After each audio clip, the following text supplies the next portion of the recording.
Sudah ada 34 peserta, insya Allah untuk pemateri sudah masuk.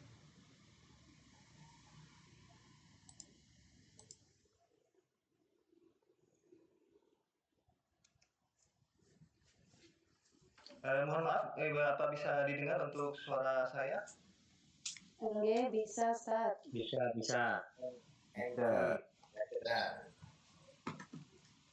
Oke, terima kasih. Baik, kami mulai. Karena sudah waktu menunjukkan jam 9.00 WIB, ini waktunya harus dimaksimalkan sebaik mungkin.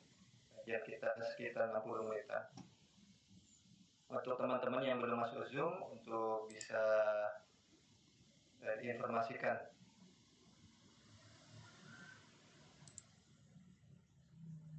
Assalamualaikum warahmatullahi wabarakatuh. Waalaikumsalam warahmatullahi wabarakatuh. Alhamdulillahilladzi arsala rasulahu bil huda wa dinil haqq yudhhirahu 'ala dini kullih wa kafa billahi syahida. Amma ba'du. Yang saya hormati dosen narasumber kita, Dr. Muhammad Rusdi, SUD MPDI,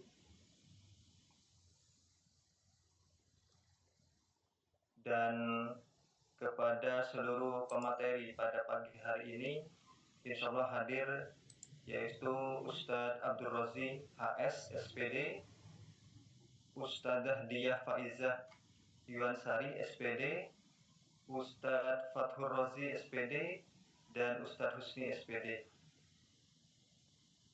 Alhamdulillah pada kajian hari pertama, tepat pada tanggal 2 Ramadan, kita melakukan kajian dengan materi pertama yaitu Ma'rifatun Nafs, yaitu tentang pengertian dan ruang lingkupnya. Sebelum acara ini dimulai, monggo kita membaca tawassul dan membaca istighfar, syahadat, dan sholawat kepada Nabi sebagai bentuk rasa syukur kita masih diberi kesehatan pada kesempatan kali ini. Monggo membaca istighfar 3 kali. Astagfirullahaladzim. Astagfirullahaladzim. Asyhadu an la ilaha illallah wa asyhadu anna Muhammadar Rasulullah. Allahumma shalli ala sayyidina Muhammad wa ala ali sayyidina Muhammad. Ila hadratin Nabi Mustafa Rasulullah sallallahu alaihi wasallam wa ala alihi wa ashabihi wa azwajihi wa auladihi wa dzurriyyatihi ajma'in. Sya'ulillahi lahumul Fatihah.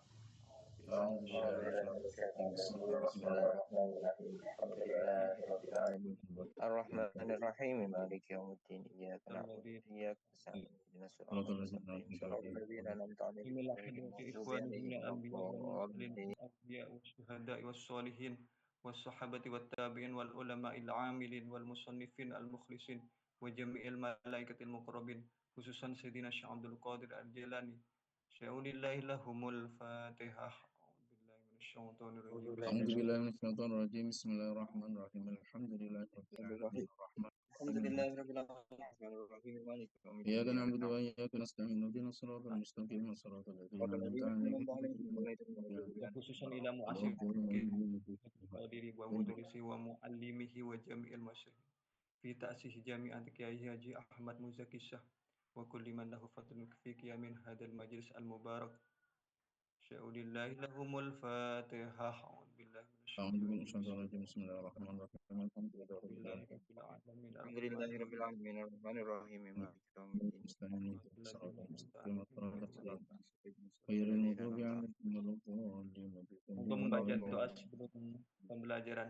Bismillahirrahmanirrahim. Raditu billahi rabba wa bil islami dinan wa bi Muhammadin nabiyyan wa rasulullah. Rabbi shrah li sadri wa yassir li amri wahlul min lisani. Allahumma anfa'na bima 'allamtana wa 'allimna ma yanfa'una wa zidna ilman wa 'amalan shalihan waj'alhu ilman nafi'an mubarakan fi hadhihi syahr al mubarak. Amin amin ya rabbal alamin. Baik, untuk kajian pertama kita, kami berikan kesempatan untuk pemateri pertama, yaitu dalam hal ini akan disampaikan dari Ustadz Abdul Rozi HS SPD. Waktu dan tempat kami haturkan.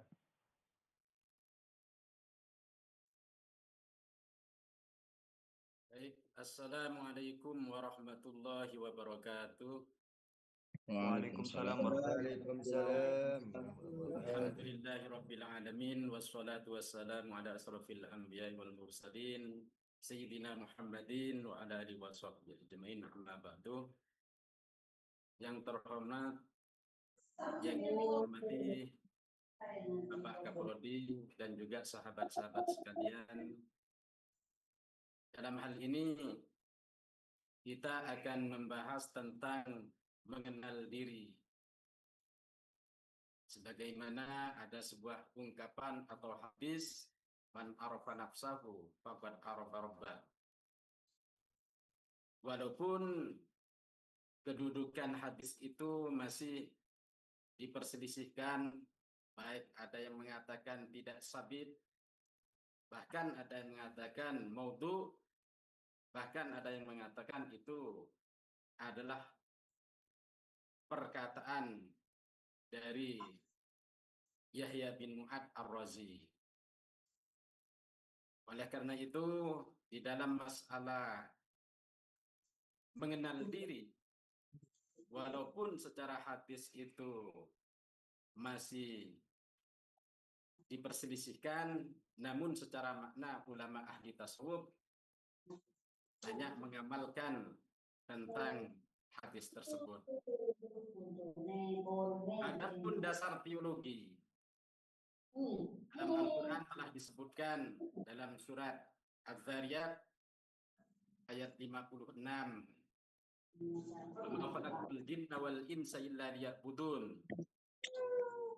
Intinya manusia itu diciptakan adalah untuk beribadah,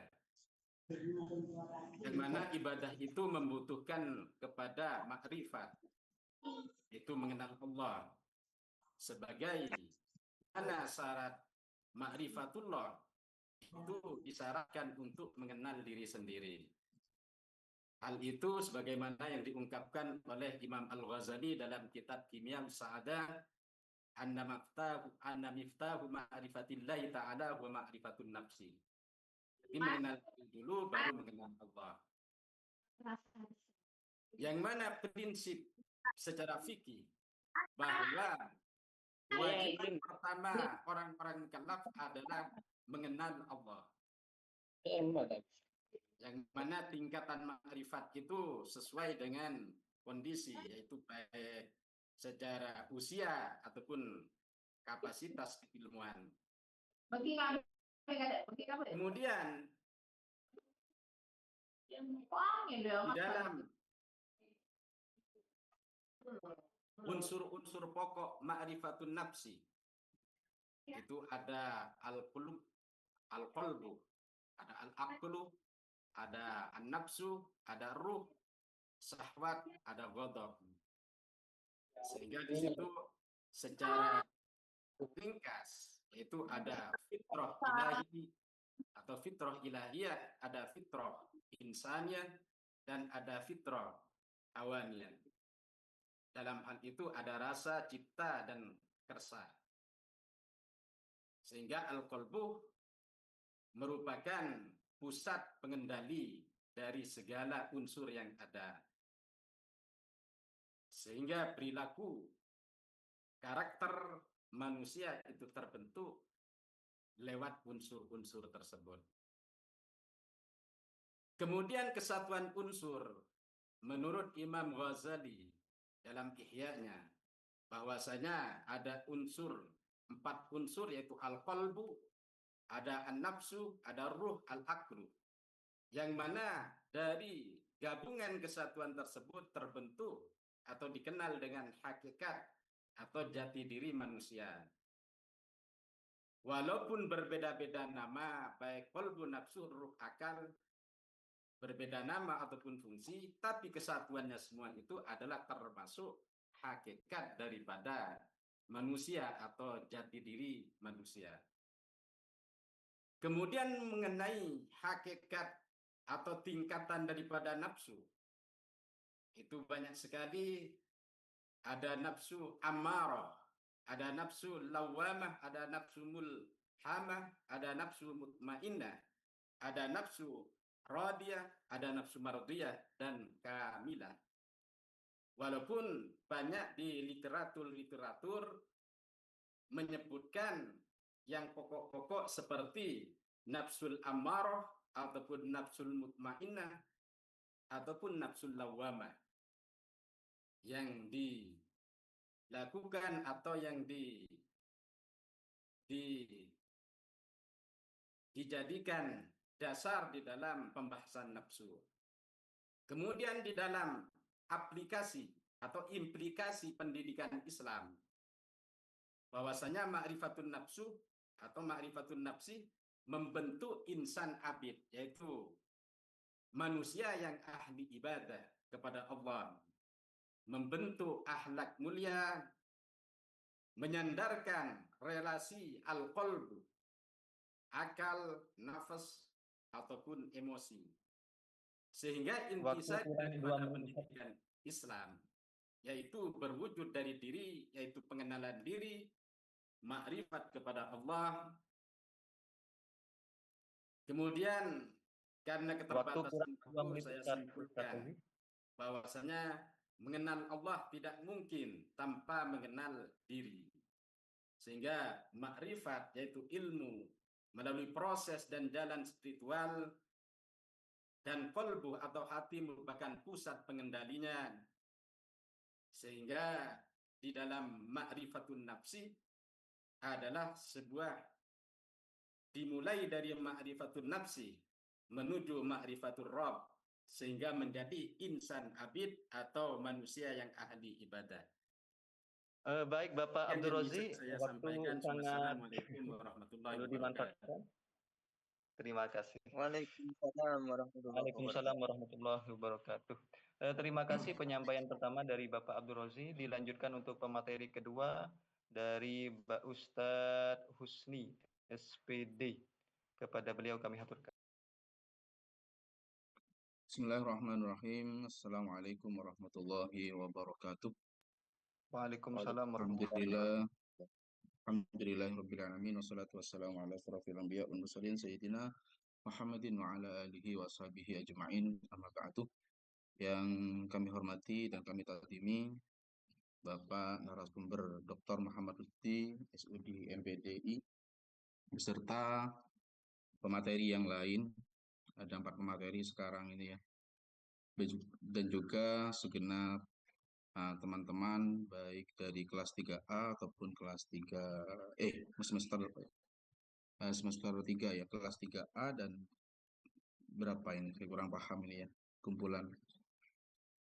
Baik, dalam pertemuan kali ini seperti yang sudah disebutkan oleh Ustadz Abdul Rozi, sebetulnya materi ini tidak jauh yang sudah disampaikan oleh Bapak Abdul Rozi, tapi paling tidak kami lebih ke esensinya ya. Sudah dijelaskan oleh Ustadz Abdul Rozi dengan sangat gamblang bahwasanya man arafa nafsahu arafa rabbahu. Namun sebelum kita itu tahu ke diri kita, paling tidak kita itu diciptakan selain itu untuk ibadah ya. Untuk ibadah. Allah berfirman, "Ma khalaqtul jinna wal insa illa liya'budun." Jadi kita itu diciptakan oleh Allah, tujuannya hanya satu, untuk beribadah. Paling tidak sebelum kita beribadah, kita harus tahu siapa yang akan kita sembah.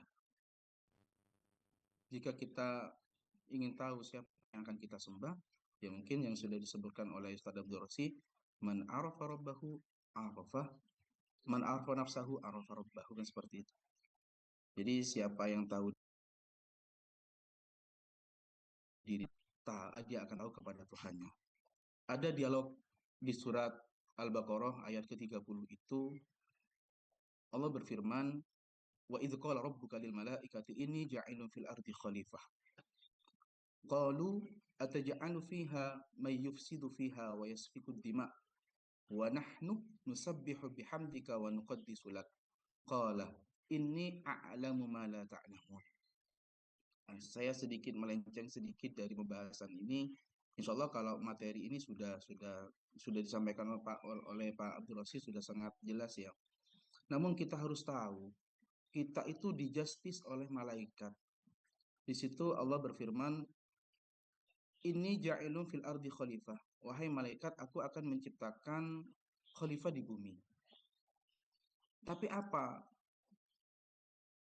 kata malaikat atau malaikat matur kepada Allah? Qalu ataj'alu fiha may yufsidu fiha. Ini harus kita lingkari bersama. May yufsidu fiha wa yasfikud dima. Kita itu dijustis oleh malaikat man yufsidu fiha wa yasfikud dima. Yang kerjaannya hanya katakanlah kerusakan dan menumpukan darah. Itu sejatinya manusia. Sedangkan malaikat menyampaikan kepada Allah, wa nahnu nusabbihu bihamdika wa nuqaddisu lak. Seandainya malaikat itu menyampaikan kepada Allah, tidak usah buat manusia sudah ya Allah, karena manusia itu cuma kerjanya merusak saja. Kita loh sudah ada, kita kerjanya kita sudah nusabbihu bihamdika wa nuqaddisu lak. Tapi Allah berfirman, qala inni a'lamu ma la ta'lamun. Nah, kan ayat diteruskan dengan ayat lain, ma khalaqtul jinna wal insa illa liya'budun. Aku tidak akan menciptakan jin dan manusia kecuali untuk beribadah. Walaupun seyogyanya manusia itu adalah mayyufsidu fiha wa yasfikud dima. Disambungkan kepada materi Bapak Rosi tadi, Ustaz Abdul Rosi.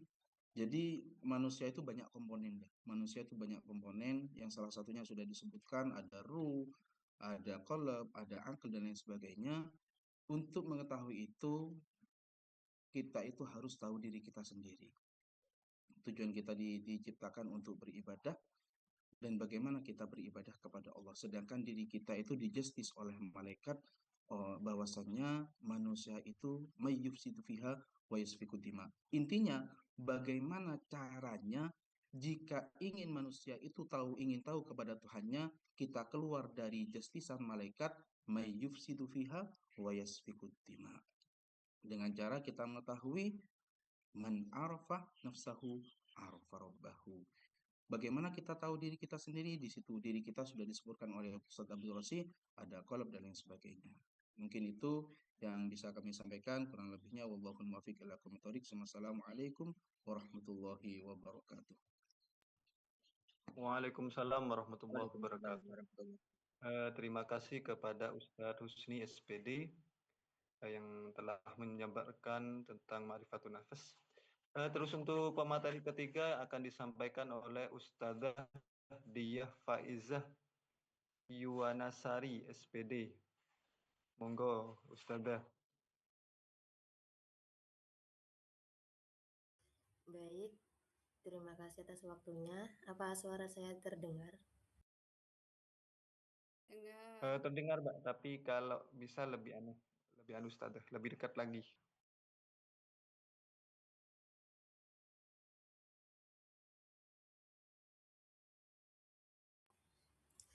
Baik, Assalamualaikum warahmatullahi wabarakatuh. Di sini. Waalaikumsalam warahmatullahi wabarakatuh. Terima kasih atas waktunya. Di sini saya akan sedikit menjelaskan rangkuman materi dari Ma'rifat Al-Nafs yang sebelumnya sudah sangat jelas dibahas oleh dua pemateri sebelumnya. Sebelumnya yang terhormat narasumber Bapak Dr. Muhammad Rusdi, SUD MPDI, beserta pemateri yang lain dan juga teman-teman pasca sarjana Uniham Sumber. Di sini tidak banyak yang saya sampaikan tentang materi Ma'rifat Al-Nafs.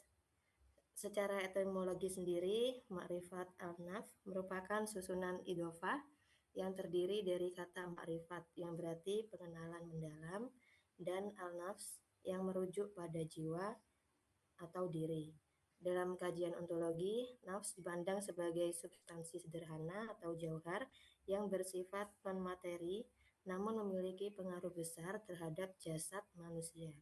Jiwa ini seringkali disinonimkan dengan istilah ruh, akal, dan kolbu yang merupakan salah satu realitas namun memiliki sebutan yang berbeda tergantung pada fungsinya.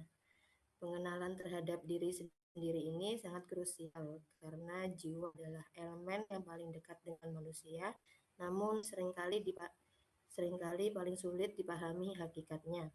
Melalui pemahaman ini, manusia diajak untuk melihat bahwa diri mereka bukan sekedar anggotan daging, melainkan entitas spiritual yang memiliki dimensi ketuhanan. Landasan utama dari ilmu ini bersumber pada sebuah ungkapan masyhur dalam tradisi tasawuf, yaitu barang siapa mengenal dirinya, maka ia akan mengenal Tuhannya.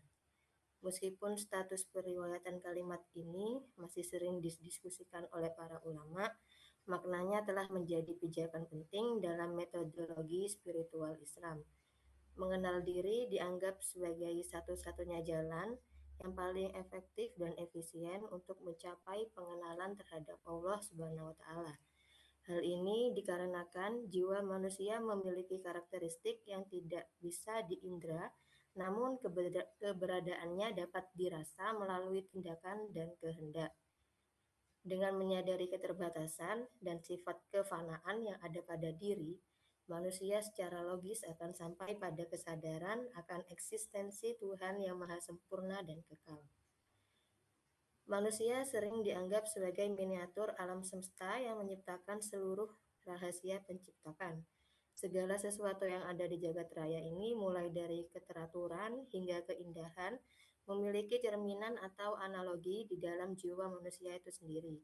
Ketika seseorang mempelajari anatomi ruhaninya, ia sebenarnya sedang mempelajari tanda-tanda kebesaran Tuhan yang tersebar di seluruh penjuru alam.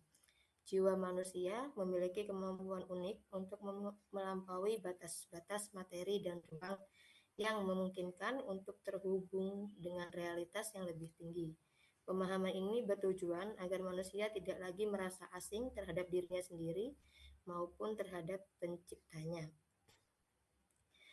Referensi tersebut juga menekankan bahwa kualitas jiwa manusia tidak bersifat statis, melainkan dinamis dan memiliki tingkatan-tingkatan tertentu. Terdapat 7 tingkatan nafs yang disebutkan, mulai dari nafs amarah yang mendominasi perilaku buruk hingga nafs kamilah yang merupakan derajat kesempurnaan. Setiap tingkatan ini mencerminkan sejauh mana kesuksesan atau kegagalan kepemimpinan hati atau kolbu yang dalam mengontrol dorongan emosi dan syahwat. Jiwa yang sehat adalah jiwa yang berhasil dididik melalui proses mujahadah sehingga mencapai level nafs mutmainnah atau jiwa yang tenang. Proses pendagian spiritual ini memerlukan kedisiplinan batin agar manusia tidak terus-menerus diperbudak oleh ego dan keinginan rendahnya. Dalam kehidupan sehari-hari, ma'rifat al-nafs dapat diaplikasikan melalui praktik kontrol diri terhadap emosi dan perilaku negatif yang sering muncul secara spontan. Saat seseorang memahami bahwa amarah atau kesombongan itu adalah manifestasi dari nafs amarah, ia akan lebih waspada dan tidak mudah terbawa arus perasaan tersebut. Pengenalan diri ini membantu kita untuk melakukan refleksi harian atau evaluasi batin sebelum mengambil keputusan besar yang berdampak kepada orang lain. Selain itu, praktik ini mengambil ketenangan mental karena kita menyadari bahwa nilai sejati tidak terletak pada materi, melainkan pada kebersihan jiwa.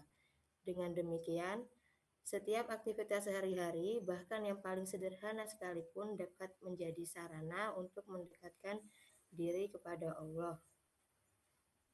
Ma'rifat al-nafs berperan sebagai membangun karakter mulia atau akhlakul karimah di tengah lingkungan sosial yang semakin kompleks. Seseorang yang mengenal dirinya tidak akan mudah merasa iri atau dengki karena ia memahami potensi unik posisi spiritual di hadapan Tuhannya. Hubungan sosial menjadi harmonis. Hubungan sosial menjadi harmonis karena adanya kesadaran bahwa setiap manusia membawa tiupan ruh yang sama dari Sang Pencipta yang patut dihormati. Fenomena depresi atau krisis identitas di zaman modern seringkali berakar pada kegagalan manusia dalam mengenali hakikat nafsnya sendiri. Oleh karena itu, kembali ke konsep pengenalan diri adalah solusi preventif untuk menjaga kesehatan mental dan stabilitas emosional di era digital ini. Terima kasih, mungkin itu saja yang bisa saya sampaikan. Kurang lebihnya saya mohon maaf. Wassalamualaikum warahmatullahi wabarakatuh. Waalaikumsalam warahmatullahi wabarakatuh. Saya kembalikan kepada terima kasih untuk penyampaiannya dari Mbak Dia Faizah. Terus untuk selanjutnya, sebelum ke materi keempat, kami sampaikan bahwasanya untuk seluruh peserta Zoom atau yang mengikuti YouTube Pasca, bisa kalau ada pertanyaan bisa disampaikan melewati obrolan atau komentar di YouTube. Monggo diramaikan pertanyaannya. Bagi yang ingin bertanya akan dijawab nanti oleh narasumber kita. Terima kasih. Untuk selanjutnya akan disampaikan oleh Ustadz Fatuhur Rozi SPD. Kepada beliau kami haturkan. Terima kasih atas waktunya, moderator. Assalamualaikum warahmatullahi wabarakatuh. Sebelum yang terhormat, Waalaikumsalam warahmatullahi wabarakatuh. Yang terhormat Bapak narasumber, Bapak Dr. Dan ketiga para pemateri beserta teman-teman semua, teman-teman pasca sarjana Universitas Islam Kyai Haji Ahmad Muzaki. Nah, materi tentang makrifat, langsung saja materi tentang makrifat ini sudah jelas ya disampaikan oleh ketiga pemateri yang sebelumnya, apalagi beliau-beliau semua sudah ustadz beneran ya, dan juga ustadzah. Langsung saja di sini mungkin saya menyampaikan sedikit atau kesimpulannya tentang makrifat ini. Nah, materi tentang makrifat ini sudah jelas tadi sendiri secara mendalam. Nah, mengenal diri sendiri ini baik dari segi sisi lahir maupun batin ya. Misal kalau dari segi lahiriah itu ada fisik dan perilaku. Nah, kalau dari segi batinnya bisa menjadi hati, akal, nafsu, dan ruh. Nah, dalam perspektif Islam, makrifat ini adalah proses memahami hakikat diri sebagai hamba Allah agar lebih dekat kepada Allah. Nah,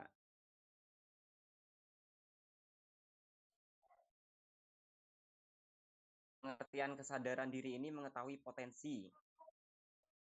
Kita bisa mengetahui potensi kita, kelemahan, niat, dan tujuan hidup kita.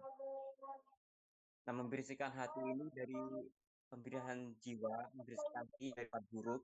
Nah, ini seperti sombong, iri, dan riya. Nah, makrifat ini adalah usaha sadar untuk memahami dan memperbaiki diri baik dengan Allah serta yang mulia.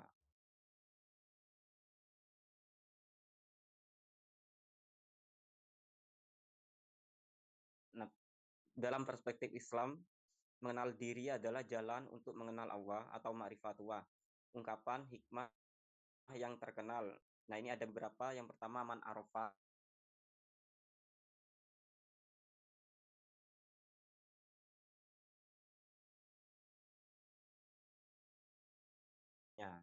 Nah, yang kedua, dasar dalam Al-Quran dan Hadis dari surat Az-Zariyat.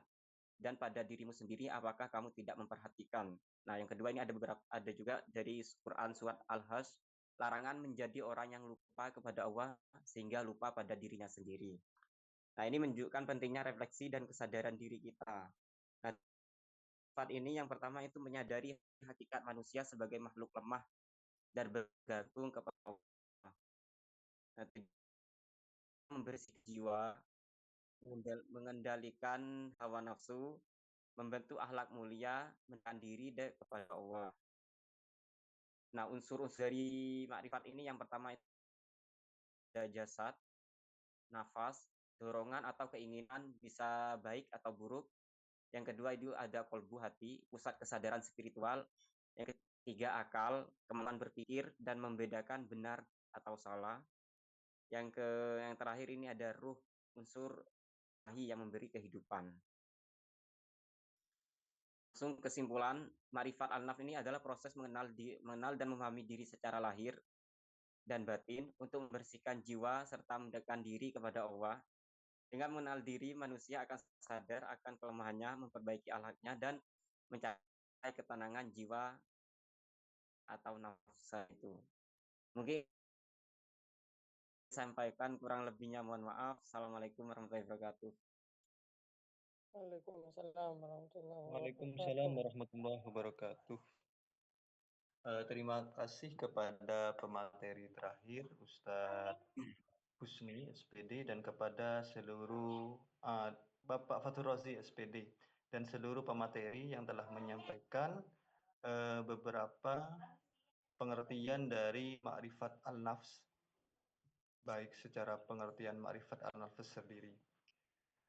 Kepada kami himbau kepada seluruh peserta Zoom ini untuk seluruh pertanyaan bisa disampaikan di obrolan atau ketika mengikuti live streaming YouTube-nya Pasca Unihams bisa disampaikan di kolom komentar. Baik, ini sudah memasuki waktu untuk kami berikan kepada narasumber kita. Dalam hal ini akan disampaikan oleh Dr. Muhammad Rusdi SUD MPDI. Waktu dan tempat kami aturkan.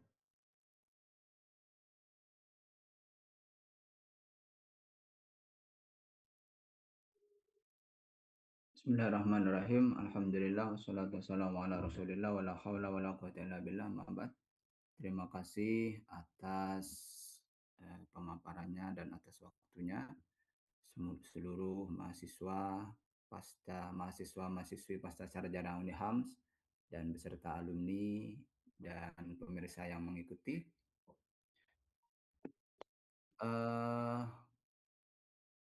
Ada beberapa pertanyaan yang sudah masuk. Saya kira saya akan langsung menjawab dari pertanyaan ini ya. Kemudian nanti akan ada beberapa yang akan disempurnakan. Pertama, man arafa nafsa arafa rabbah. Apa ini hadis? Tadi sudah dijelaskan. Itu hadis ya. Walaupun ada banyak yang meragukan, oh itu dhaif dan seterusnya. Tetapi di beberapa kitab terutama kitab tasawuf itu dijelaskan. Ada yang man arafa nafsah arafa rabbah, ada yang man arafa nafsah faqad arafa rabbah. Ada yang kelanjutannya man arafa rabbah faqad jahila nafsah dan seterusnya itu ya. Itu banyak riwayat semacam itu. Tetapi dalam kajian tasawuf yang biasa diturun-temurun dikaji man araf nafsu dari generasi ke generasi, kajian man araf nafsu ini. Kemudian bagaimana jika dibalik? Maksudnya man arafa rabba arafa nafsah begitu, tidak bisa. Artinya kenal Tuhan dulu kemudian kenal diri sendiri, tidak bisa. Tidak ada manusia yang lahir kecuali dia pasti dikenalkan dengan dirinya sendiri dan lingkungannya. Bayi lahir, kemudian tumbuh misalkan, kemudian dia pertanyaan, anakku yang masih umur 1 tahun atau 3 tahun siapa Tuhan Bunda kan? Pasti, oh ini tangan, mana tangannya, ini siapa namanya gitu. Tidak ada yang arafa rabbuh kemudian arafa nafsa, tidak ada, karena memang keterbatasan manusia. Jadi pasti dia akan diperkenalkan dulu dengan lingkungannya, dengan dirinya, bayi lahir kan begitu.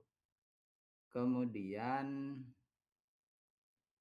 terus kenapa ya kalau kita kenal diri kemudian kenal Allah begitu ya. Allah itu tidak bisa kita persepsikan sesuai dengan persepsi kita masing-masing, tidak bisa. Kita harus berdasarkan wahyu. Sehingga pertanyaan yang muncul pasti begini. Ada orang mengatakan, ayo ikhlas beribadah kepada Allah gitu ya. Sebentar, yang ikhlas itu siapa? Lisan yang berbicara, atau telinga yang mendengar, atau otak kita, atau hati kita. Ketika orang mengajak, ayo ikhlas, puasa, dan seterusnya. Siapa yang ikhlas? Tentu akan kembali kepada hati. Hati yang mana?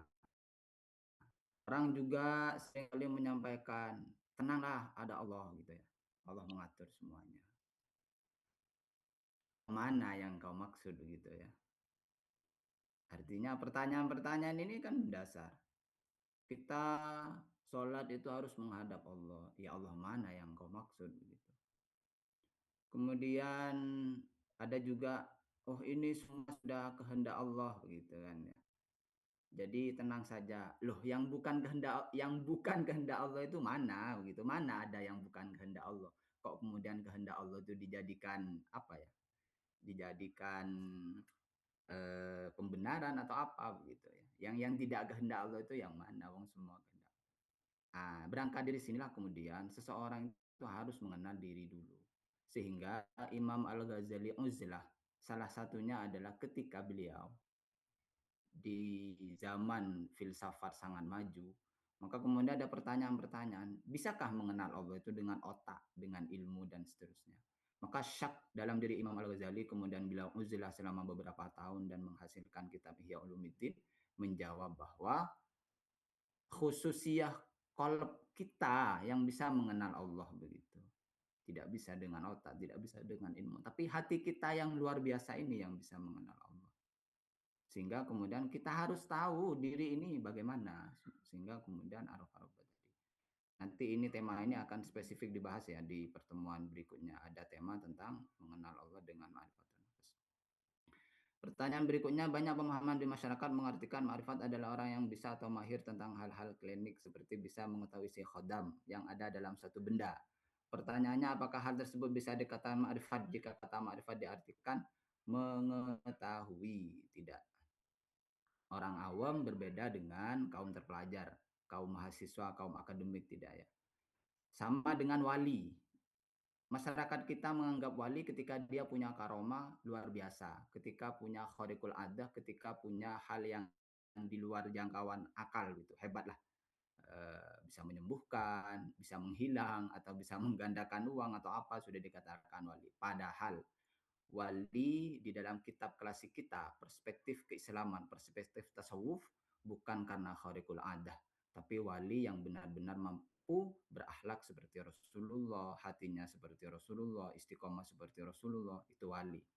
Walaupun mereka memiliki kelebihan yang khariqul adah, bisa tahu isi hodam dan seterusnya misalkan, itu hanya sebagai bonus dan bukan itu kriteria penting. Maka kata hikam itu lebih baik mengetahui, lebih baik mukasyafah tentang dirinya sendiri, aibnya sendiri, kekurangannya sendiri, daripada mukasyafah kepada hal-hal yang gaib seperti melihat hodam dan semacamnya. Karena melihat hal gaib itu adalah ujian, sedangkan mengetahui aib sendiri, kasyaf terhadap aibnya sendiri, kelemahannya sendiri, itu akan bisa memperbaiki diri menuju kepada Allah. Jadi tidak begitu ya, orang ma'rifat adalah orang yang tahu isi hodam. Enggak. Tidak perlu Islam kalau hanya ingin sakti. Itu sakti sudah. Kalau dirawat dan dikelola. Kalau makan banyak, tidur banyak, tidak sakti. Tidak perlu berbicara agama atau keimanan, tidak perlu. Orang yang sudah mengelola tubuh fisiknya dengan baik, jarang makan, jarang tidur, berdiam di tempat gelap yang lama, itu bisa sakti itu. Ini riset ini. Jadi itu ya. Tidak perlu berbicara iman, wali atau orang sakti itu bisa diperoleh dengan itu. Jadi tidak kemudian, wah itu tidak ada begitu. Bagaimana cara kita menerapkan dengan menyesuaikan serta memilah dan memilih mana yang lebih didahulukan, dikerjakan dan dihentikan antara akal, nafsu, dan ruh di era digital ini dalam kehidupan sehari-hari. Nah, ini pertanyaan ini masih belum menyentuh keintinya apa perbedaan akal, nafsu, dan ruh. Sehingga kemudian seakan-akan mana akal, mana nafsu, dan ruh itu ada pemahaman yang masih perlu dipilah dan dipilih. Sebentar lagi saya jelaskan ini ya tentang nafs, akal, ruh, dan seterusnya. Pertanyaan berikutnya, cara untuk mengetahui diri sendiri bagaimana? Ya, saya share ya sedikit. Kemudian bagaimana dengan ayat ini Ustaz? Sebelum dilahirkan manusia sudah mengenal Tuhannya. Wa idz akhadha rabbukum min bani adam min zuhurim dzurriyyatahum wa syahada ala anfusihim alastu bi rabbikum ya. Ini ruh ya, alam ruh. Alam ruh dulu kita itu sudah dilantik ya, ditalkin. Alastu bi rabbikum qalu bala syahidna. Maka kenapa kemudian ketika lahir itu lupa gitu ya? Karena itu alam ruh. Ruh kita sekarang berdiam atau mengendarai tubuh fisik. Ruh kita sekarang ada di alam jasmani, ada di alam sekarang ini ya. Maka kemudian ruh kita tidak mengingat bagaimana dulu di alam ruh. Kecuali kalau kita benar-benar mensucikan tubuh ini, tubuh yang kita kendarai ini ya, ruh kita yang saat ini, maka barangkali Allah bisa membukakan ingatan bagaimana dulu di alam ruh. Karena tidak mustahil beberapa hamba Allah diberi buka bagaimana alam ruh itu. Maka ayat selanjutnya antakulu yaumal qiyamah inna kunna an hadza ghafilin. Jadi hari kiamat mereka kemudian iya ya padahal dulu sudah bersaksi kenapa kok lupa begitu ya. Ya karena sekarang ini di dunia sekarang hidup sekarang ini dengan banyak ajakan keislaman, dengan banyak ajakan kebaikan, dengan banyak ajakan kepada Allah, kepada akhirat tidak diabaikan itu, tidak diikuti. Maka semakin lupa itu kemudian terhadap janji-janji alastu birabbikum qalu bala syahidna. Jadi memang dulu kita sudah mengenal Allah di alam ruh karena ruh itu min amri min wa nafakhtu fihi ruhi begitu ya. Itu bagian dari alamul dari kalau bahasanya apa ya? Dari percikan zatnya kadang ada yang membahasakan begitu. Jadi ruh kita itu yang bisa mengenal Allah, hati kita yang bisa mengenal Allah. Bagaimana konsep ma'rifatun nafas membantu seseorang memahami jati dirinya di tengah arus media sosial saat ini? Lagi-lagi kita dihadapkan dengan arus media sosial. Apakah ma'rifatun nafas termasuk ranah tasawuf saja atau juga relevan dalam pendidikan modern? Sangat relevan dengan pendidikan modern karena setiap langkah kita di dalam perjuangan, di dalam aktivitas di era modern ini pasti berkaitan dengan diri kita. Tidak bisa kita memisahkan nafas kita, hati kita, hawa nafsu kita, syahwat kita. Tidak bisa terlepas itu dari diri kita. Maka selama kita ada, kita pasti terikat dengan hawa nafsu, syahwat, akal, ruh, pasti dengan itu. Maka ketika ketika itu yang digunakan dalam diri kita, maka saya kira sangat penting ma'rifatun nafas ini. Bagaimana menanggapi wahdatul wujud yang ada di sekitar kita, bahkan mereka mengatakan sholat hanya cukup dengan ingat dengan ayat sholat dan zikri. Tidak bisa. Kita begini saja ya. Kepercayaan tokoh saja. Siapakah tokoh yang paling masyhur di kalangan umat Islam dari dulu hingga sekarang? Pasti jawabannya kan Khulafaur Rasyidin, Sayyidina Abu Bakar, Umar, Utsman, Ali.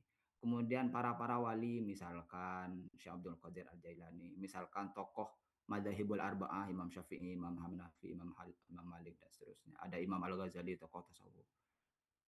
Semua mereka itu yang masyhur-masyhur itu adakah yang tidak sholat gitu? Tidak ada kan ya. Semuanya sholat. Baginda Nabi itu makhluk terbaik. Makhluk terbaik, bukan manusia terbaik, makhluk terbaik. Tapi beliau itu sholat. Dan bagaimana sholat beliau begitu. Adakah yang lebih ma'rifat dari Nabi Muhammad ketimbang yang lain begitu ya? Adakah yang lebih wahdatul wujud daripada Nabi Muhammad ketimbang yang lain? Tidak ada. Nabi Muhammad sangat wahdatul wujud, itu sudah sangat luar biasa. Tetapi beliau tetap sholat. Jadi kalau ayat as-sholatu lidzikri itu dia berarti hanya tahu ayat satu itu, aqimus shalah. Tidak sholatu lidzikri, tidak tahu ayat yang lain. Tidak tahu hadis yang lain bagaimana Nabi sholat 5 hari, 1 hari 5 kali gitu. Apa contoh sikap seseorang yang sudah memiliki ma'rifatun nafas dalam kehidupan sehari-hari Ustaz? Saya mengutip Imam Al-Muhasibi dalam kitabnya Imam Al-Muhasibi, min alamati ma'rifatin nafsi su'udzonni biha. Tanda seseorang itu mengenali dirinya ya, ketika dia suudzon pada dirinya. Suudzon itu ketika dia bertindak, dia selalu mengevaluasi, ini benar enggak ya menurut agama, menurut Allah, menurut Al-Quran, menurut hadis, menurut kitab gitu. Nah itu suudzon. Nah, kalau orang enggak suudzon sama sekali terhadap dirinya, ngaku benar terus begitu, itu enggak kenal dirinya itu. Itu kata Imam Al-Muhasibi. Baik, kita saya share ya.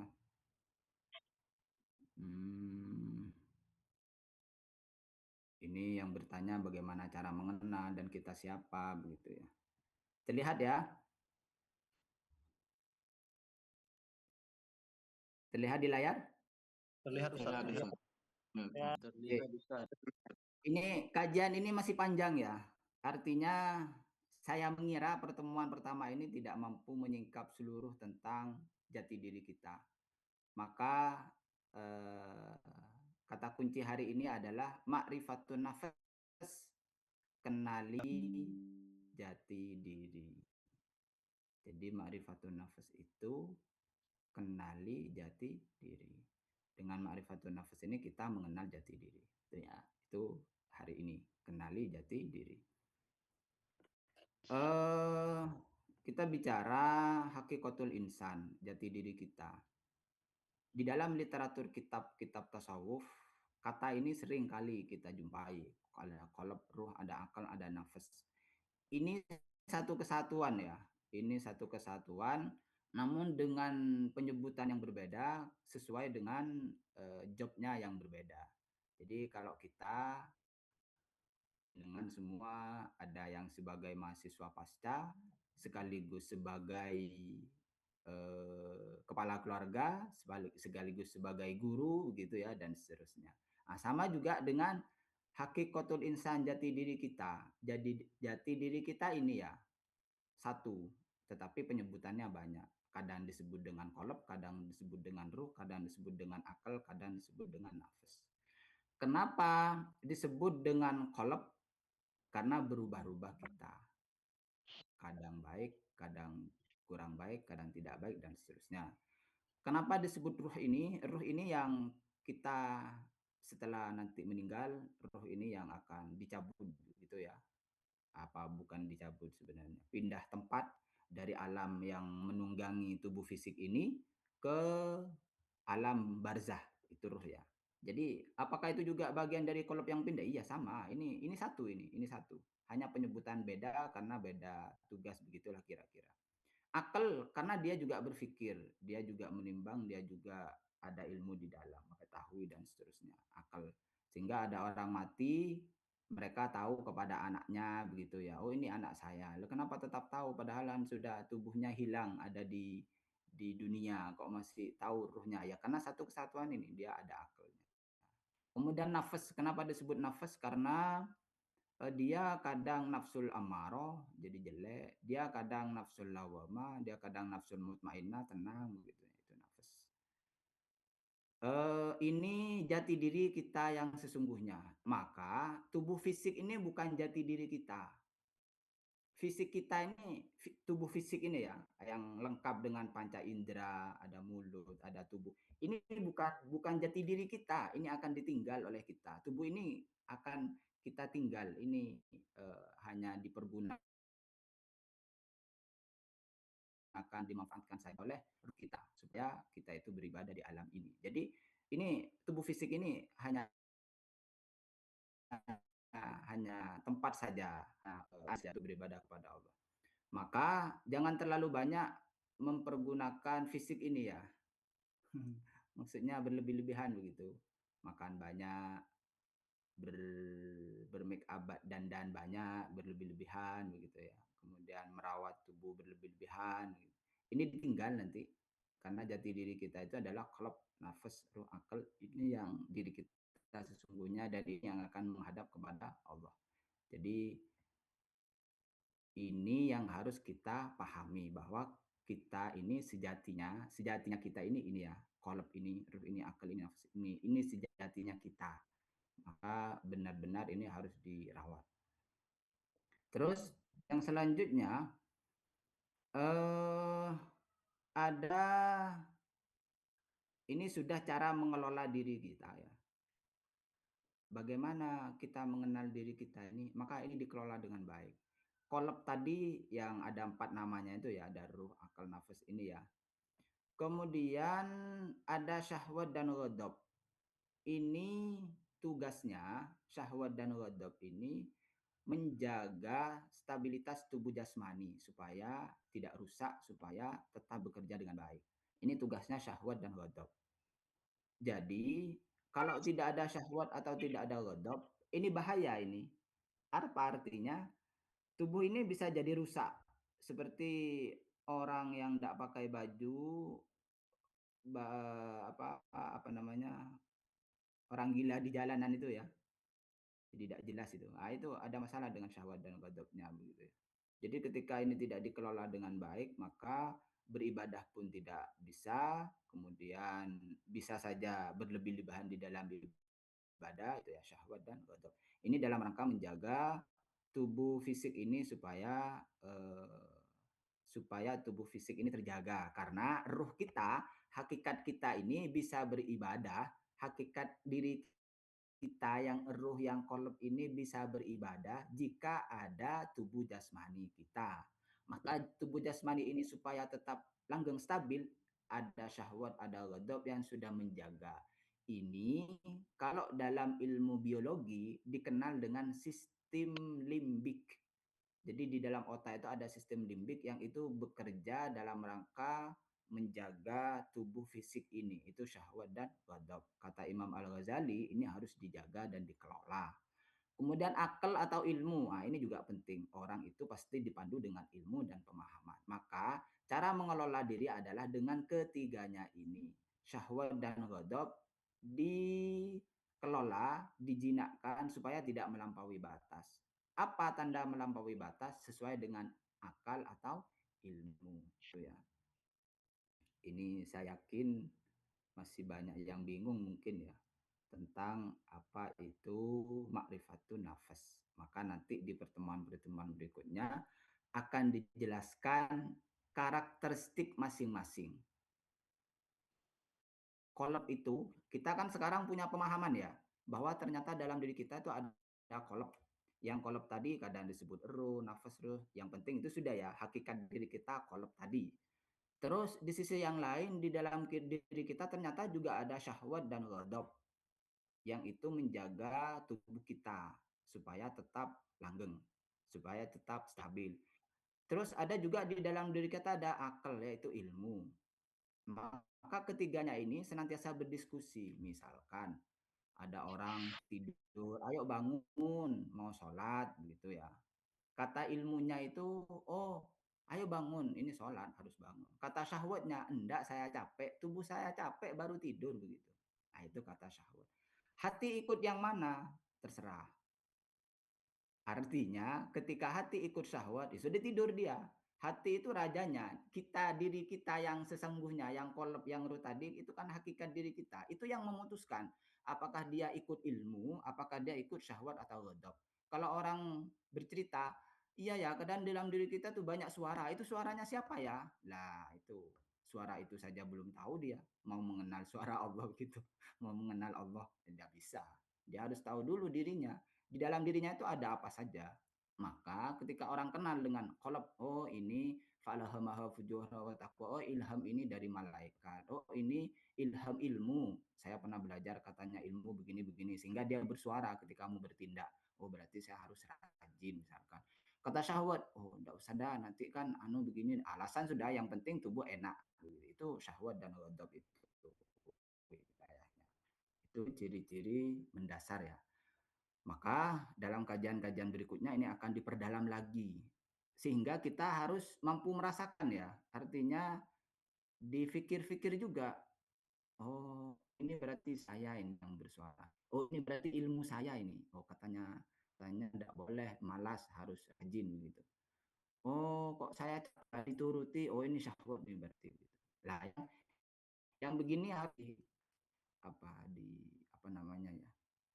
Yang begini-begini harus dipelajari dan dipraktekkan, direfleksi diri, kontemplasi diri, menyelam ke dalam ini siapa begitu. Jadi kalau ada orang akan mengaku nabi atau karena dia tidak kenal dirinya, dia merasa lintasan yang muncul dalam dirinya itu dari malaikat utusan Allah. Bisik, padahal syahwat yang mengatakan. Nah, akhirnya dia bukan dirinya dan orang lain. Bagaimana di era modern, di era digitalisasi, di era medsos ini? Contohnya gampang. Syahwat kita itu pengen viral, pengen kenal, pengen dipuji, pengen dianggap wah sudah oleh orang. Syahwat itu manusiawi sudah, setiap orang pengen enak, pengen nyaman, pengen mewah, itu syahwat. Tetapi akal kita berbicara, buat apa sih viral? Buat apa sih kaya? Buat apa sih mewah begitu? Buat apa sih nyaman-nyaman? Hidup ini kan untuk ibadah. Lah itu akal kita itu ilmu kita. Maka hati kita ikut yang mana? Maka kelola dengan baik.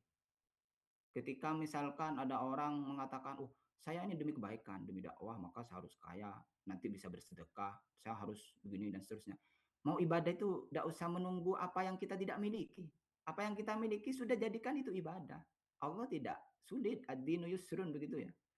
Agama itu mudah, artinya apa yang kita miliki saat ini sudahlah itu ibadah, tidak perlu menunggu. Saya tidak punya maka saya harus kaya sehingga nanti bisa bersedekah. Tidak usah, yang ada saja disedekahkan walaupun nilainya berapa, tetapi bukan itu yang dinilai kan. Yang penting kita memberi begitu. Jadi tidak menunggu apa-apa sehingga ketika kita mengejar sesuatu, pangkat, kaya, di disitulah ada setan yang menjebak. Artinya itu yang contoh mengelola tadi, akal ilmu. Jadi orang kan suka update status, suka apanya dipamerkan ke orang. Ketahuilah itu adalah syahwat. Ketahuilah itu adalah ghadab yang ya memang begitu. Dari medsos tadi hanya merusak hati, ya dijaga, dibatasi. Karena semuanya kan supaya hati tidak rusak.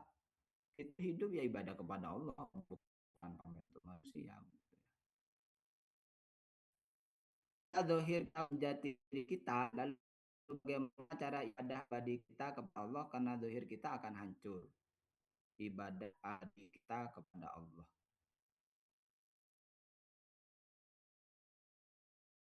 Engkau itu adalah artinya amal ibadah kita tidak ada sudah, kalau sudah ruh kita, hati kita pindah ke alam barzah sudah tidak ada itu. Sudah tidak bisa, sudah ikut amaluhu, amal kita sudah tidak tercatat lagi, selesai sudah masa aktif kita di dunia ya sudah selesai begitu ya. Jadi dohir kita ini bukan jati diri kita, karena kita ini dikelola atau diremote atau diatur oleh jati diri kita. Jadi kolab kita yang mengatur kita ini, yang mengatur tubuh fisik ini bergerak, berbicara, ini kolab kita, hati kita, ruh kita yang jati diri tadi. Maka kalau dia sudah pindah ya tidak bisa gerak yang tubuh fisik ini. Atau ketika roh itu ditarik oleh Allah dalam keadaan tidur yang tidak bisa ngapa-ngapain ini, cuma bisa nafas saja gitu ya. Itu saya kira yang disampaikan, dan karena terbatas 60 menit jadi semoga bingungnya memberi semangat untuk semakin mencari tahu gitu ya. Karena kajiannya masih ada beberapa kali ini dan saya yakin-yakinnya belum selesai satu ini tentang bagaimana mengenal diri. Karena nanti tahapannya satu kenali diri dengan ilmu, kedua kenali diri dengan praktek. Jadi membedakan sudah oh ini hati, oh ini syahwat, oh ini gitu. Yang terakhir adalah bagaimana mengelola pemahaman itu untuk dijadikan ibadah kita semakin kenal kepada Allah. Baik, terima kasih. Demikian saya kembalikan lagi kepada Ustadz Hamid, silakan. Baik, terima kasih kepada narasumber kita, Bapak Dr. Ustadz Dr. Rusdi. Selanjutnya, sebelum sesi foto bersama, mari kita tutup pada kajian Ramadan kali ini dengan bacaan doa kafaratul majelis. dan untuk doa kebaikan di dunia dan akhirat, serta mohon semoga amal ibadah kita selama di bulan Ramadan ini selalu diterima oleh Allah Subhanahu wa taala. Monggo doa kafaratul majlis. Subhanallahumma wa bihamdika asyhadu an la ilaha illallah wa arinal batila batila warzuqna ijtinabah. Rabbana atina fid dunya hasanah wa fil akhirati hasanah wa qina adzabannar. Allahumma taqabbal minna siyamana wa qiyamana wa du'ana waj'al hadzal majlis majlisan marhuman wa tafarruqana min ba'dihi tafarruqan ma'suman wa la taj'al saqiyan wa la mahruman walhamdulillahi rabbil alamin. Al-Fatihah.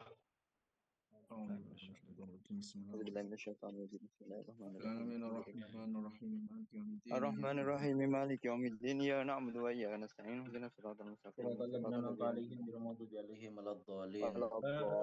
kasih kepada seluruh peserta Zoom dari seluruh teman-teman Pasca. Untuk pertanyaan yang ada di YouTube, insya Allah kalau nutut insya Allah besok dijawab, okay? Karena yang dijawab dari pertanyaan Zoom saja nih waktunya sudah lebih dari 60 menit. Terus himbau dari panitia untuk seluruh yang peserta Zoom, nanti riset namanya jangan menggunakan, dimohon diganti secepatnya karena ini sistem absensi otomatis. Dimohon kepada yang masih atas nama HP-nya ini ya, ada yang Redmi, Oppo, ini mohon diganti dengan nama absensi kelasnya, absensi sesuai nama di kelas karena secara otomatis. Mohon dicek namanya. Sudah nggih? Terus untuk selanjutnya mohon dibuka kameranya, kita foto bersama kepada Ustadz Rizky dan tim dari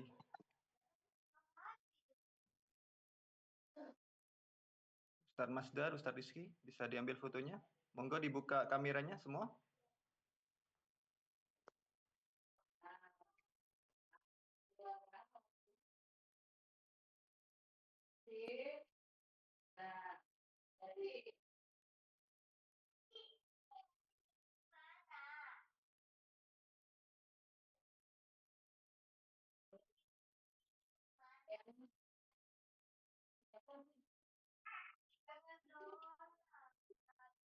Share screen-nya tidak ditutup ini. Faul, share screen-nya tidak ditutup. Oke. Sudah diambil gambarnya?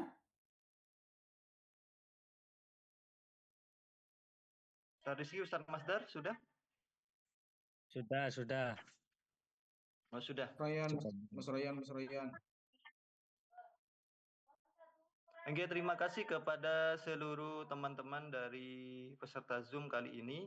Jangan lupa untuk besok tetap kita di jam 9.00 sudah on time karena kita terhitung minimal 50 menit kita harus mengikuti Zoom. Menjadi persyaratan untuk bisa keluarnya sertifikat. Saya sebagai pembawa acara dari awal hingga akhir, untuk apabila ada kesalahan baik dari segi perilaku atau kata, kami mohon yang sebesar-besarnya. Akhirul kalam, wassalamualaikum warahmatullahi wabarakatuh. Waalaikumsalam warahmatullahi wabarakatuh. Waalaikumsalam warahmatullahi wabarakatuh. Untuk seluruh perizinan bisa langsung ke nomor Neng Nabila itu ya. Satu pintu ke sana semua.